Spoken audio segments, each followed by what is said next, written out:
Mini ভ্লগের শুরুতেই তোমাদেরকে জানিয়ে রাখি আমি আগের থেকে এখন অনেক সুস্থ আছি। আর সবটাই সম্ভব হয়েছে তোমাদের এত এত ব্লেসিংসের জন্য। তোমাদের অনেক থ্যাংক ইউ। আর তোমরা সবসময় আমার পাশে থেকো ওইভাবেই। তো কালকেই বাড়ি চলে যাব, তাই মা আর আমি একটুখানি সন্ধেবেলা বেরিয়েছিলাম বিয়েবাড়ির কেনাকাটি করতে। এই দোকানটায় প্রচুর সুন্দর সুন্দর ব্যাগের কালেকশন ছিল, এখান থেকে আমি একটা ব্যাগ কিনেছি। কোনটা কিনেছি সেটা দেখতে হলে চ্যানেলটাকে সাবস্ক্রাইব করতে হবে বিয়েবাড়ির ভ্লগগুলো দেখার জন্য।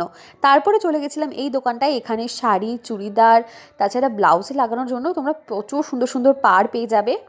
তারপর কেনাকাটি করে রাস্তায় একটুখানি ফুচকা খেলাম মা আর আমি দুজন মিলে। মনে হচ্ছিলো সেই ছোট্টবেলায় ফিরে গেছি আবার। পাড়ায় ঢুকে দেখি এত সুন্দর লাইটিং হয়েছে, কেননা কালকে পাড়ায় আছে রক্ষাকালী পুজো। বাড়ি ফিরে মাকে বললাম তুমি আমাকে একটু দোকানের মতো করে শশা কেটে দাও কাগজে করে। তো শশাটা খেলাম। রাতে ডিনার মা বানিয়েছিল বেগুন ভাজা, উচ্ছে আলু ভাজা, আলু পোস্ত আর ডাল।